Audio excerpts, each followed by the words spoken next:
In the old days, all you needed to sell chocolate was a funny fella in a top hat and his fun factory full of tiny singing slaves.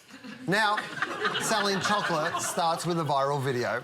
We're not leaving until I get my time. Oh, shut up.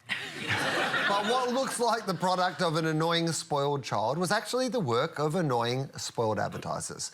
Everything about that video is fake. The little girl is an actor who faked a tantrum in an airport as part of an ad for Toblerone. I want my time.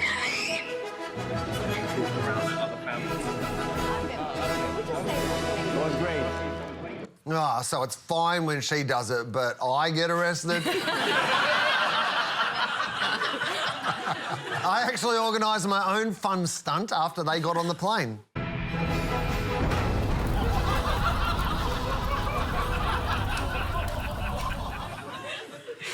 D.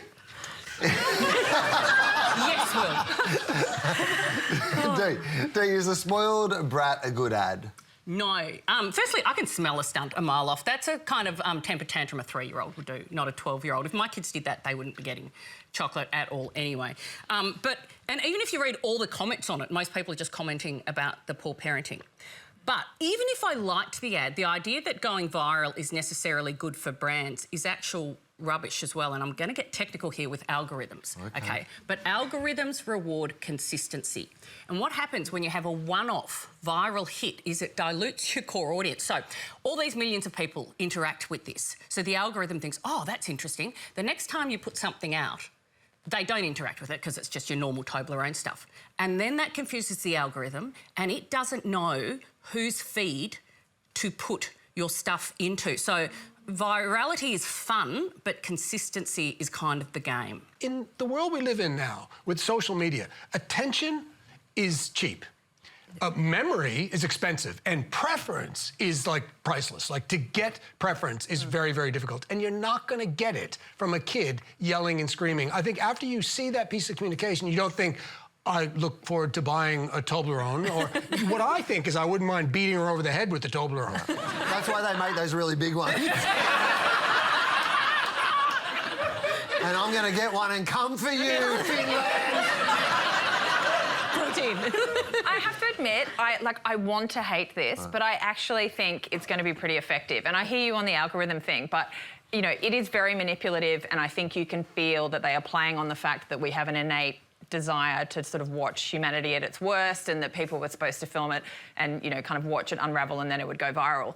But for me, versus most of the disposable kind of content that we see, at least it builds on the associations we have with Toblerone. So it's in an airport, you know, I'm flying soon, I bet you any money I look at that Toblerone more. I have picked one up in the supermarket since, and I wouldn't have been getting any Toblerone advertising otherwise. So it did make its way into my social feed.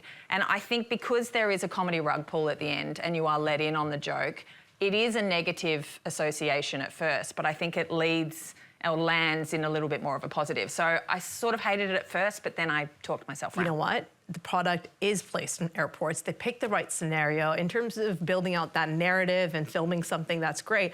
And to be honest, I love that they left the audience to film it. And the fact that that many people filmed it and posted it and talked about it is proof that it was interesting enough. And stunts We watched a lot of those videos and it felt like a lot of those people filming it might have worked for the company making it.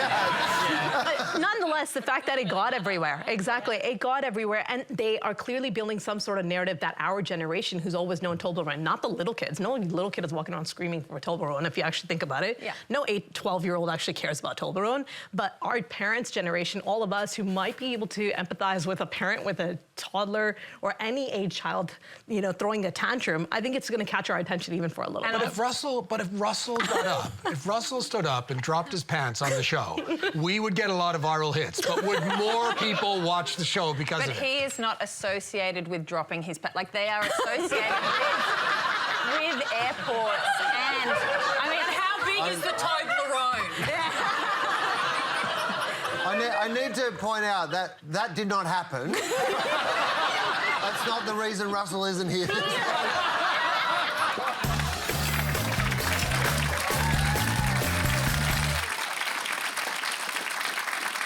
This year, we've handed the pitch over to the Gruen audience who asked our agencies to convince Australians that we should privatise our beaches. Here's the first pitch. Australians think that our beaches are free, but actually the truth of it is they're not. Rules and regulations have filled Australian beaches with can'ts. Can I swim here? No, you can't. Can I walk my dog? That's a massive can't. Let me just have a look. Can't! Can't. No! Big can't! Privatising our beaches will get rid of these can'ts, and we can enjoy our beaches our way. Can? Cheers, can't.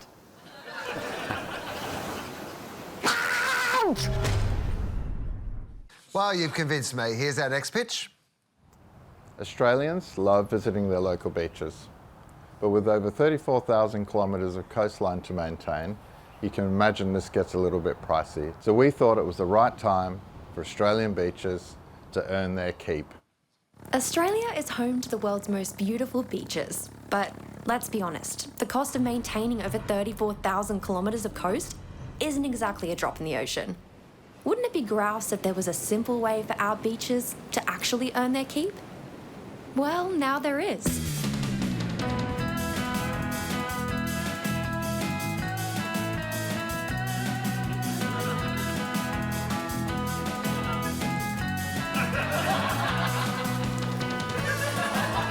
We're selling off Australia's iconic coastline to the highest bidder, so you can enjoy the Aussie beaches you love without fitting the bill.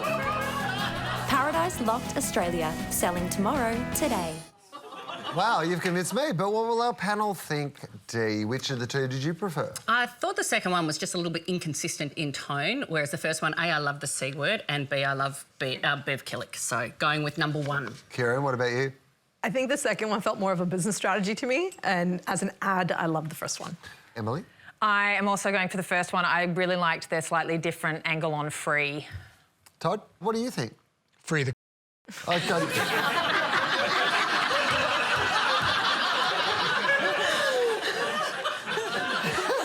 Congratulations, the reactor will deliver your trophy like this.